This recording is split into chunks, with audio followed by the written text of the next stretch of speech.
good morning. I was going to say Instagram then. No, good morning vlog. I am firstly going to apologise if you can hear the washing machine in the background. It is what it is. I'm doing some washing.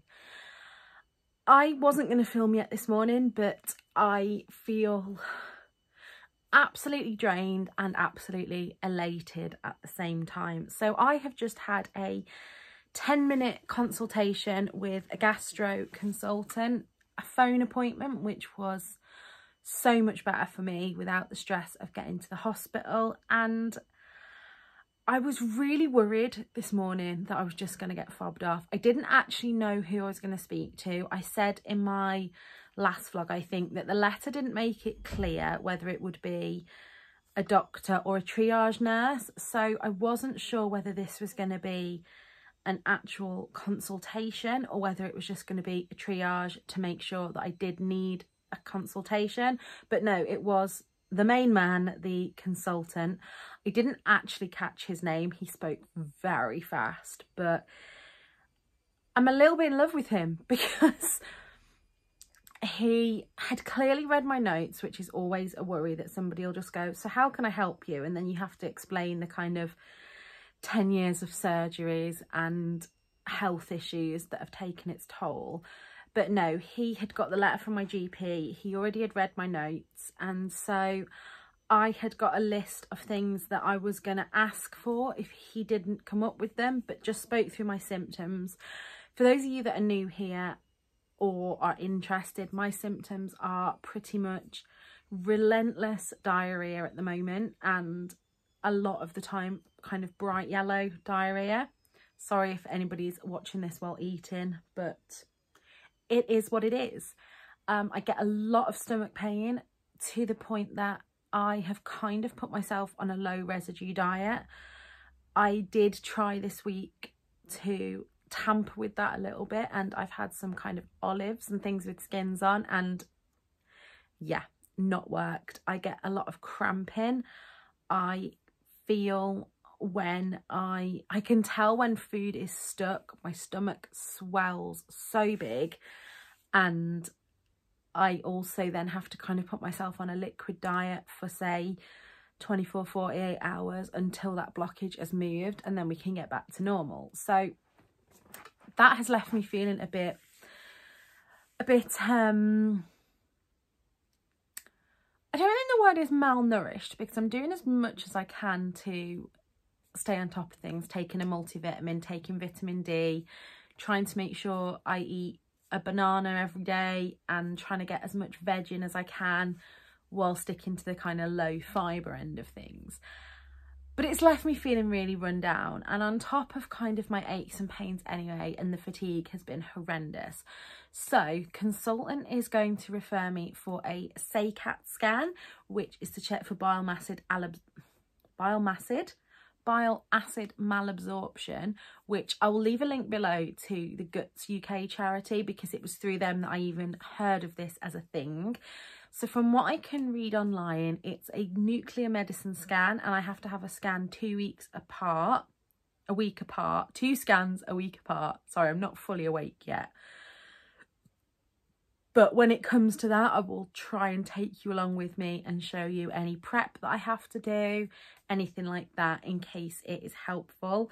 I am then going for a colonoscopy. Now, I had a colonoscopy years and years ago, and yeah, I'm not looking forward to the prep for that one. Those of you who have had one will know you have to drink this horrible liquid to clear you out completely. So that will be fun. Not. Yeah, so I don't really know timescales on how long I'm going to be waiting for these things. If any of you have had these tests more recently than I have, I mean, I've never had a CAT scan, and my colonoscopy, like I say, was quite a few years ago. So if anybody has any tips on preparing for them,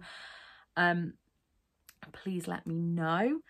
And yeah, I don't quite know what to do with myself now, because I was almost prepared to be fobbed off. And so when it got to the end and he said, do you have any questions? I was like, no, literally everything that you've said you're going to do are things that I was going to ask you to do.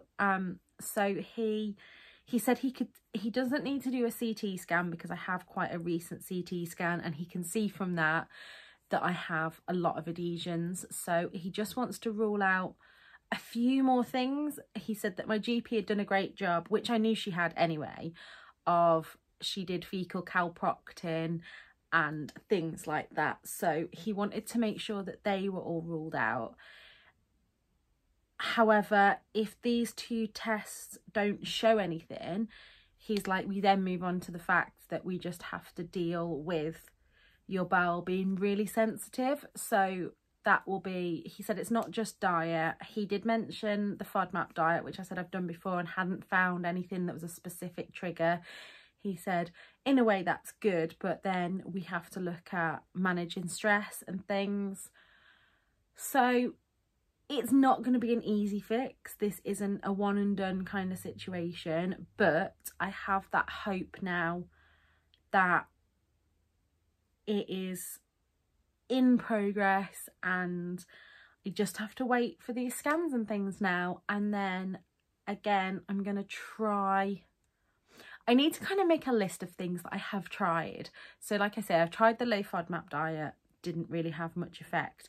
Oh, I did also tell him that I know that I'm getting partial blockages, and I kind of refuse to go to A&E because it's so busy there. The NHS is so overrun, and until I'm at the point where the pain is just too much for me to handle at home, I'd rather do what I can at home. So I said to him that when I know that I can feel a bit of a blockage, I do put myself on a liquid diet and deal with it that way. And he was like, okay, but you must, if it doesn't get better, go and seek help. And I was like, yeah, 100% would do that. So yeah, I've tried that. I've tried different probiotics. I tried Simprove, which a lot of people with IBS, that is like their magic cure. And unfortunately for me, it just made me sick. It was horrible. I forced myself to have it for a good long trial, and it just didn't help. So I am going to do a bit more reading about things and see what I can do. He was really good as well, that he was like, in the meantime, he said there's some great resources such as the IBS network, which I use, and other resources like that, IBS, Guts UK. I will leave all these below. And yeah, I just, on the subject of managing stress, now that I know these things are in motion, that takes a huge weight off me. So yeah, we will see. I will stop rambling now, and I will come back when I've got something exciting to tell you. Twice in one day, you lucky viewers. I have just had the most exciting post that I get, which is Bookmail, and this is from Book Break. So they have very kindly sent me 2 books. The first of these I'm really excited about, and this is the Kamigawa Food Detectives by Hisashi Kashiwa. I hope I've said that right.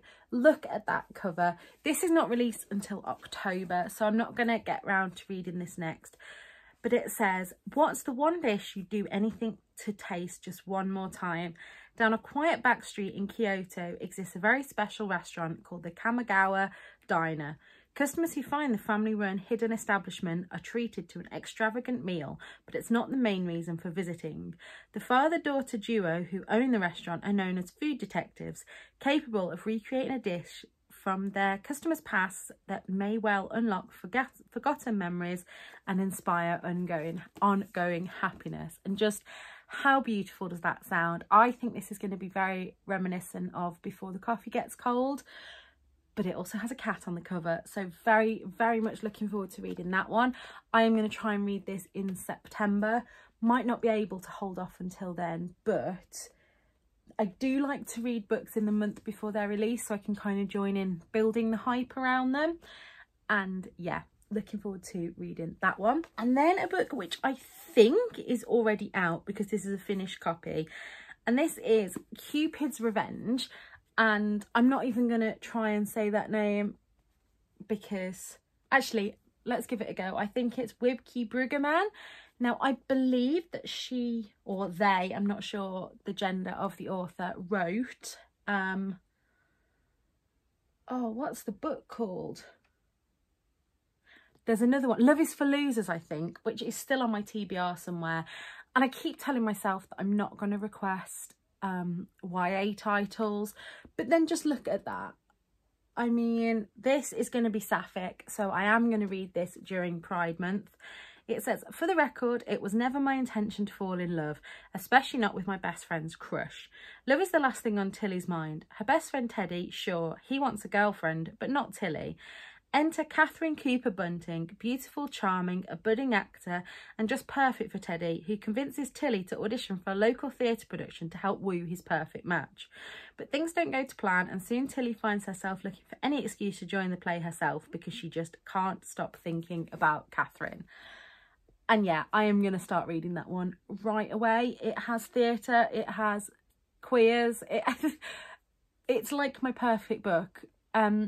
I'm going to do a video soon, if you want it, on the tropes that, like, I just can't get enough of. And anything to do with theatre and anything to do with baking and anything to do with sapphic are definitely all up there. So yeah, I just wanted to pop on and show you that book mail that I've had.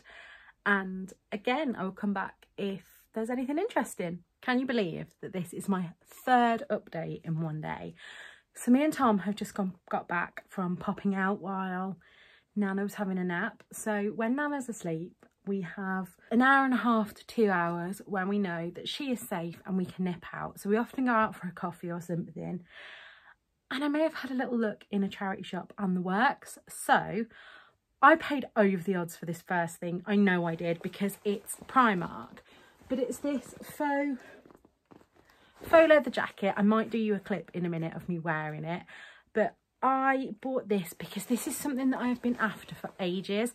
I used to have a kind of brown one and it started to come apart here, and I always find I'm a weird shape, so things that fit me on my shoulders tend to be either too loose or too big on the waist or too small, and this one just seemed to fit perfectly.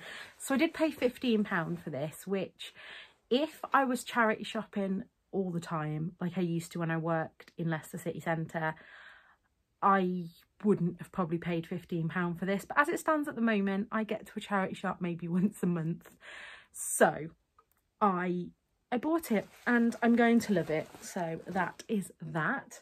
I also bought 2 more little bears for my collection on my bookshelf. So this one I thought was really cute. This is called Grandpa and Max. And as you can see, Grandpa is reading Max a little book. And yeah, I thought that was gorgeous. That was £2. And then I also paid £2 for this guy who doesn't have a name. So you can help me come up with a name for him. And he's just sitting there chilling, reading his book. So yeah, I got those. I did pick up one book from the charity shop, and that was Infamous by Lex Croucher. As I've just said on my Instagram, I haven't read Reputation yet. I don't own Reputation physically. I think I own the ebook. So don't at me. I'm going to love this series. I just know I am. I feel it in my bones. So hopefully I'll get to that soon. And then, as is dangerous to do, I popped into the Works. I did actually go to Tesco first and resisted all the books there. But then the Works had got a bit of a clearance sale going on. So I picked up The Kiss Curse by Erin Sterling for £3. I have read The Ex-Hex and enjoyed it. Didn't enjoy it as much as, what's the other one? The other series that I liked. I'm not going to be able to see it now. Is it up there? No, that's the Hex Appeal was the one that I really enjoyed, and Hex and the City comes out later this year. But The Kiss Curse I haven't read yet, and I believe, is this about, maybe not. No, so I thought that this was sapphic, but actually maybe it's not, but we will soon see when I read it. I'm going to put that away till kind of spooky season because it's not really one that I want to be reading in the middle of July or June, because that's where we are at the moment. And then this next one I am hopefully going to get to during Pride Month, and this is a total Olivia's catastrophe made me buy it, and that's Glitterland by Alexis Hall. You will know that I fell in love with Rosalind Palmer takes the cake last month I think it was, or the month before, and I believe that Olivia has said about how Glitterland is one of her favourite Alexis hauls, so couldn't resist that for £3 in the Works. The Works have got some real kind of in vogue books in at the moment. I found that I've always loved the Works. If you're not from the UK, the Works is a shop that used to do 3 for £5 on their paperbacks. Now it's 3 for £6, and they have got a lot not included in that deal now, but it always used to be kind of women's fiction and thrillers, and that was all. But they seem to have branched a bit more into YA and a lot more of the more well-known romances. I saw Heartstopper in there. I saw You've Reached Sam, which is one that I want to read. And yeah, so got those 3 books today. I am definitely not going to update you again today. I am knackered and it's like 5 p.m. So I'm going to possibly go and have a shower, get into my pyjamas, and then sit on the sofa and read for the rest of the day. But I will come back with you if I have anything else to update you on. Will not be today though. So after feeling on top of the world on Saturday, I've come back down to earth with a bit of a bang. With, I don't know whether it's been the heat or whether it's just a flare, but I'm sure you can see I'm very rosy red. I'm very nauseous. I've got an appointment with the doctor this afternoon just to check that it's nothing more sinister than just a flare-up. But yeah, I've not really been able to eat much the past couple of days, which anybody that knows me knows that that is not normal for me. However, I did finish some books that I want to share with you, and then I am going to try and this afternoon sit and film a BookTube birthday tag for tomorrow. But I just feel really run down again. My fatigue has been horrendous. I've been napping like nobody's business, but I'm still trying to hold on to the positives that we are at least moving forward with gastro stuff. Trying not to think now about what happens if everything comes back clear, because then we're back at square one. But yeah, right, let's get into the books. So the first one that I finished is Burnout by Emily and Amelia Nagoski. This, I don't know whether I needed this as a whole book. So I feel like this was 2 books in one. The first part, which was a real kind of self-help book, I really enjoyed. One of the big things that they talk about in here is how solving the stressor isn't the same as solving the stress, or the other way around, I can't remember. But they talk about exercise, and they even go as far to say in here that they don't mean like running for an hour, and they understand that people with chronic illness may struggle with the exercise part of it. What I found interesting, what I really liked as well, is at the end of every chapter there is a bit that says TLDR. So I can go back through now and read the kind of points of the self-help book. I did make notes as I was reading it, but sometimes I feel like I finish a book and then I'm like, right, okay, I need to put that into practice, and then can't always remember the exact things from it. The only thing I did find about this, like I say, it was like 2 books in one, and the self-help bits were great. And while the feminism bits were great, I think they took away from what I actually wanted to get from this. So yeah, I would definitely recommend this book, especially if you're suffering burnout. It was very good at kind of talking about the patriarchy and about women, especially as human givers, where we feel that our worth is in giving to others rather than looking after ourselves. That's something that I've spent a little while trying to dismantle in my head, because as Stacey said to me on holiday, I am just one of those people in life that is a carer. I am happiest when I am looking after others, and it is really hard for me to take a step back from that and just look after myself, because it just doesn't come naturally to me. So yeah, I did enjoy this book. However, I think that this is not a great book when you're right down in the pits of burnout. This is one I think to read after you've started climbing out that pit a little bit. The The second book I've got to talk to you about, I was so disappointed by. This was a 5-star prediction for me and it just wasn't. That's Arthur and Teddy Are Coming Out by Ryan Love. Now, I was kindly sent this book to review and here I am reviewing it. I didn't like this. I liked the cover and I think that this was marketed as a kind of fluffy romance. Now, the biggest problem I had first of all is that I didn't like Teddy's story. So the basic premise of this is that Arthur is a man in his 70s who comes out to his family as gay, having to, years ago, he was threatened by his dad and he had to kind of toe the line and live as a straight man, and with the support of his wife Madeline decides to come out. Now, I loved his kind of storyline. Teddy's storyline, on the other hand, Teddy is his grandson, and after seeing how people react to his granddad coming out, Teddy then isn't sure whether he wants to come out. Now, he was just a bit of a wet lettuce. There was a very, very kind of young adult romance there that was trying to be cleverer than it was, and yeah, I didn't like that. The other thing that I didn't like about this book is that there should be a massive content warning for suicide. Not going to give away who the suicide is because I don't want to give a spoiler, but it was so sudden on the page. And on the one hand, I understand that was probably what the author meant to do, because obviously I think to a lot of families and things that live with that, suicides aren't something that they prepare for. They're things that just happen. However, I don't think it needed to be in this book. I think that the point could have been made without that. And I just thought the author tried to cram a lot of storylines into this that didn't need to be there. Yeah, I didn't like the writing style. I didn't like... The one thing that I did like, like I say, I really liked Arthur's storyline and I really liked the friends that he made along the way. And I loved him as a character. But every time I went to Teddy's chapter, it took me back out of it. And I mean, I'm sure, yeah, Heidi Swain said, providing there's no age limit on following your heart and finding love, I'm totally # Team Arthur and Teddy. And Heidi Swain's one of my favourite authors.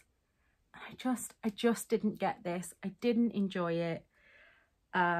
Like I say, I think I've given this like a 2.5 star because there were some redeeming qualities in Arthur's storyline, but not one that I think I'd recommend. And then on the flip side of that, I read Juno Dawson, The Shadow Cabinet. Now, if you know me, you will know that I do not buy hardbacks as a general rule, but I needed to read this. I finished Her Majesty's Royal Coven the end of May and I had to have this in my hand straight away, and the colours are just absolutely gorgeous. So I am now going to be on the lookout for the matching sprayed edge version of Her Majesty's Royal Coven. And this, I don't think it's suffered from second book syndrome, in that sometimes I think in a trilogy the second book goes absolutely nowhere. When I read Ali Condi's Matched series, the second book was so boring. This wasn't like that at all.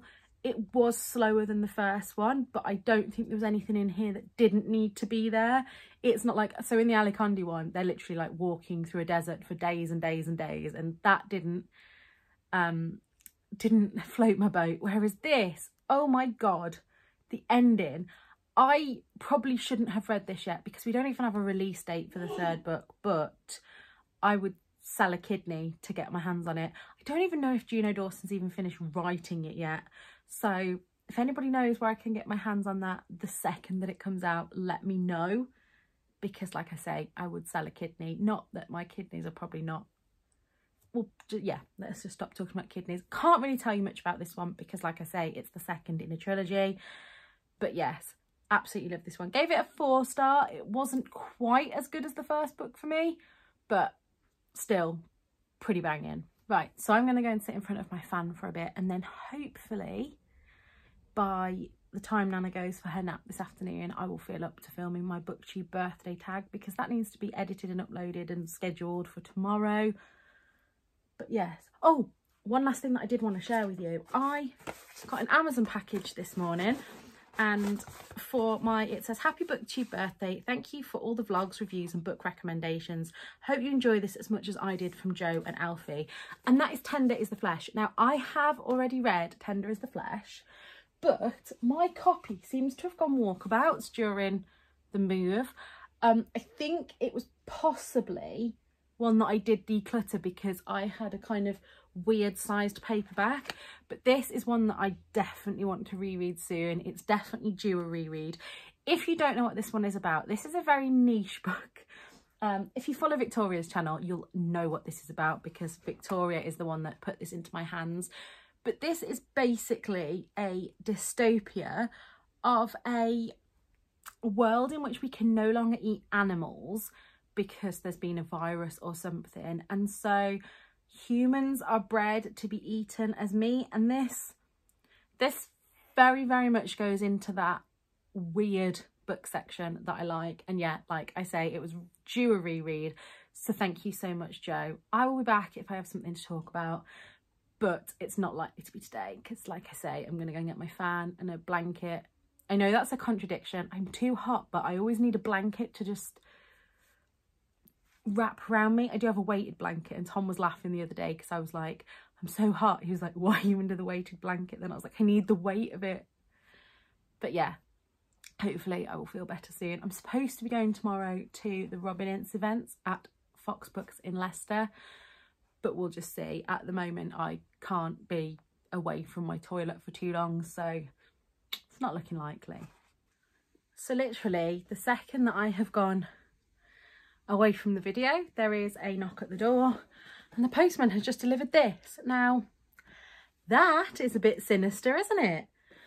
Book break. So I'm not sure what this is, but I'm a bit scared to open it. I'm going to try and open it on camera without showing you my address. So that's what I can see on opening it. And then let's pull this out. It says, for your ears, the changing man, his steps are soundless and grow strange plants. For your eyes, the changing man by Tomi Ayamakindi. Just because they let you in, it doesn't mean they'll let you go. Okay, this sounds spooky as. It says this book will change you whether you like it or not. I mean, I just want to put this in the freezer already. And then what is this? For your nose. Oh, I've got some incense. For your mouth, I've got a tea bag. The spine-chilling teen horror thriller from debut author Tomi Ayamakindi. Just because they let you in, it doesn't mean they'll let you out. Right, so I'm going to put that away till August. Like I say, I think I should probably store it in the freezer until then. Oh, that sounds good. I was literally just commenting on Olivia's Catastrophes video earlier because she was talking about The Haunting of Evelyn Jones, which I have up there. That scared me. Now that is a middle grade. This is a teen horror. But then, that said, I was about to say, so adult horror is probably a bit out of my reach, but I have read some adult horror, like Rosemary's Baby, and it was just stupid. So, give me some suggestions below for horror books for kind of beginners that I won't want to put in the freezer, but yeah, this is going to go and live in the freezer now. Am I joking? Maybe. If we can ignore the fact that I am still in the same pyjamas, I have painted my nails though, and I am a sweaty mess because it is hot and I can't cope.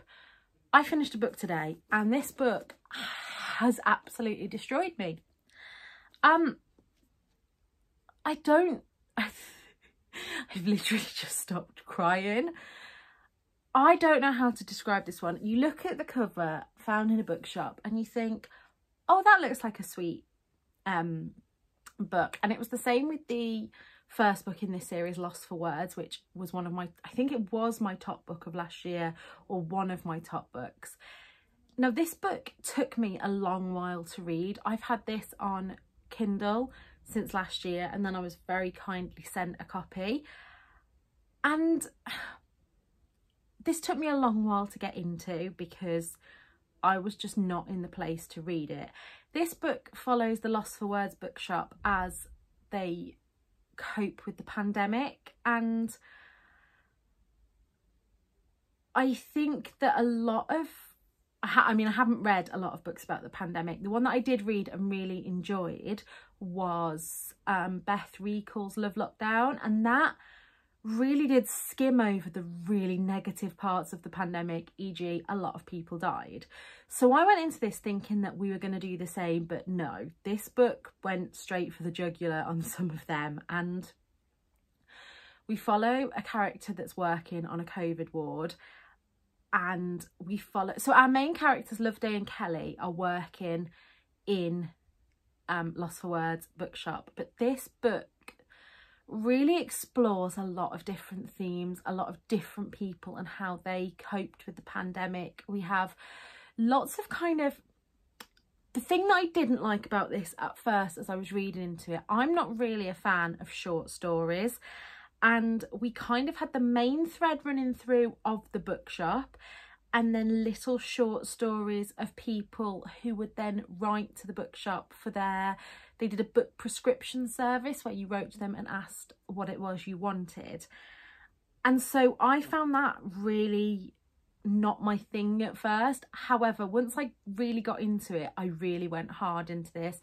I read like the first bit over like a month, and then I've read the last bit in like 3 days because I haven't been able to put it down. Like I say, this book has made me sob at points. And it just showed a real kind of cross section. The way that I would describe a book like this, if you like the films like Valentine's Day, and I think New Year's Eve is like it, where we see small snippets of different stories and then see how they fit together, that is what this book is to me. Huge content warnings going into this for infidelity, for domestic violence, for death, for obviously scenes talking about COVID and restrictions and being in that. But yeah, I think I'm gonna have to give this a 5-star. All the way through it, I wasn't thinking it was going to be a 5-star. I was after I'd read the first little bit, I was ready to come to you with how disappointed I was with this book, and yet Stephanie Butland managed to completely turn it around. And just, this book is going to stay with me for a long time, put it that way. I already feel like I want to reread Lost for Words. I don't think you necessarily have to have read Lost for Words to read this. This could be read as a standalone, but I think having read Lost for Words gives you a much clearer understanding of Loveday in this and who she is and how she got there. Another thing that I really loved about this book is there were these kind of essays about readers and book lovers all the way through, and I definitely think that Stephanie Butland should release that as like a standalone little book, because that would make a fantastic gift. As you can see, I have a tab in there because I am thinking about, there's this great passage about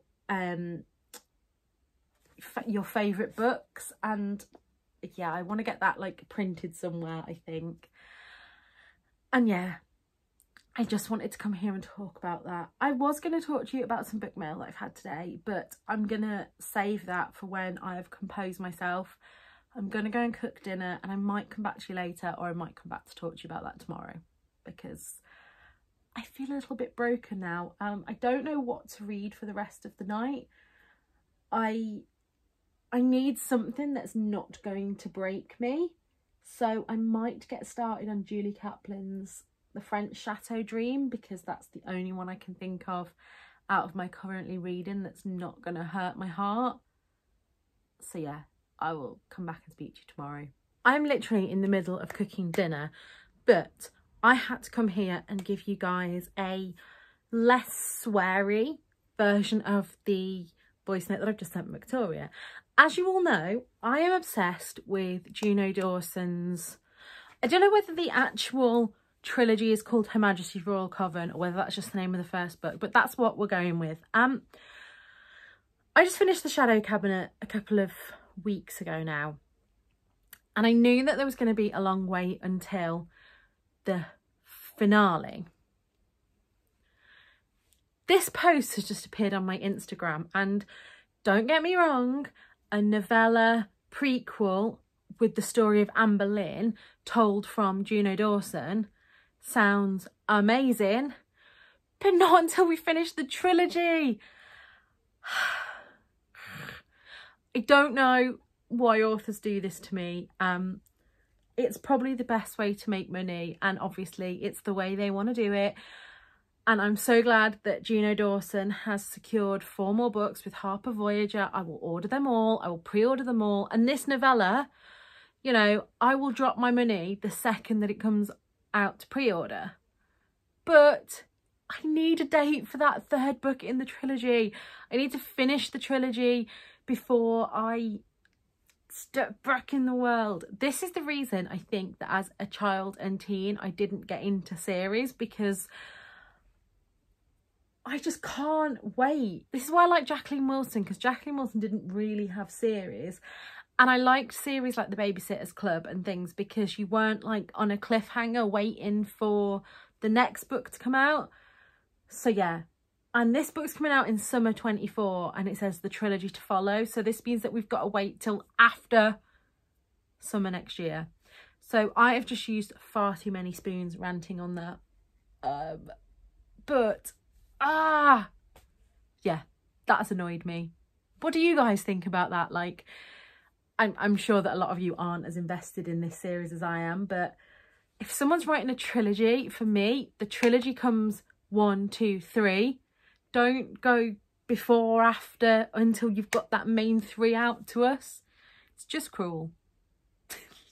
Good evening. We are at a slightly different angle today. It is nearly 10 o'clock on Friday night and I didn't finish this week's vlog. I have been doing some general household stuff today and possibly pushed myself a bit further. I'm not good at this pacing thing that I'm supposed to do. So if anybody has any tips for me to get better at that, that would be good. I rearranged some bookshelves today. So let me show you a little bit of them. So you can just see here.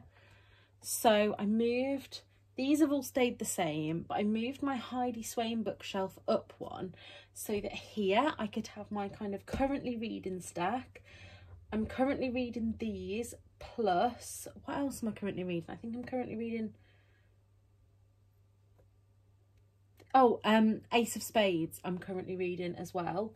I think that's it for now. I think I am just on the 4 books, which is unusual for me.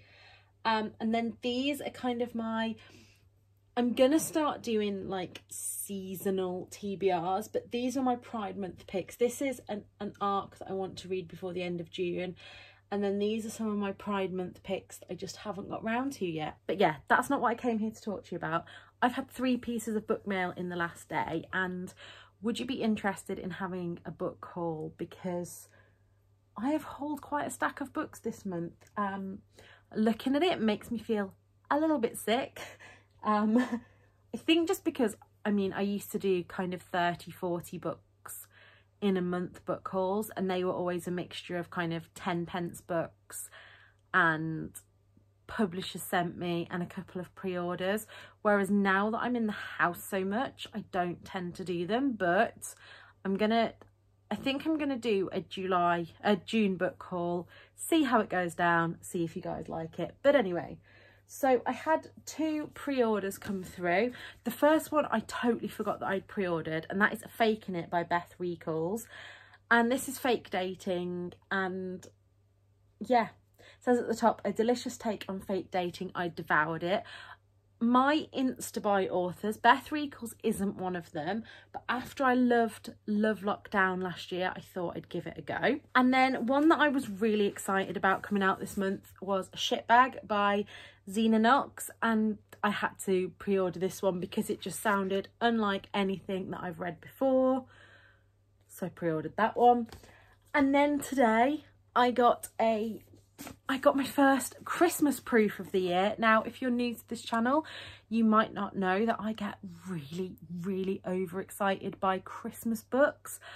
I, as a general rule of thumb, don't enjoy Christmas anymore in the fact of all the things that I'd like to enjoy. There are too many people about. However, I love getting into a good Christmas book. And I got today Sophie Clare's This Christmas in Paris. As the snow falls, will they find love? I've mentioned recently that Paris was never one of the places that I was really into in books. And then I read, oh, what was the Lorraine Brown one called? I think my copy was called Uncoupled, but it's out as the Paris Connection, and enjoyed that. And then I read Julie Kaplan's The Little Paris Patisserie this month. Now this is my perfect proof. I love these big floppy paperbacks, and I'm not going to read you the blurb of this one. I'm not going to go into it too much right now because we are in June, and even for me it's a bit too early for Christmas. This one comes out in October, so I will be reading that in September. So that is all for this week's vlog. I get the feeling that this is going to be a long and rambly one. I hope you've had a good week, and I look forward to speaking to you all in the comments. Until next time, look after yourselves. Bye.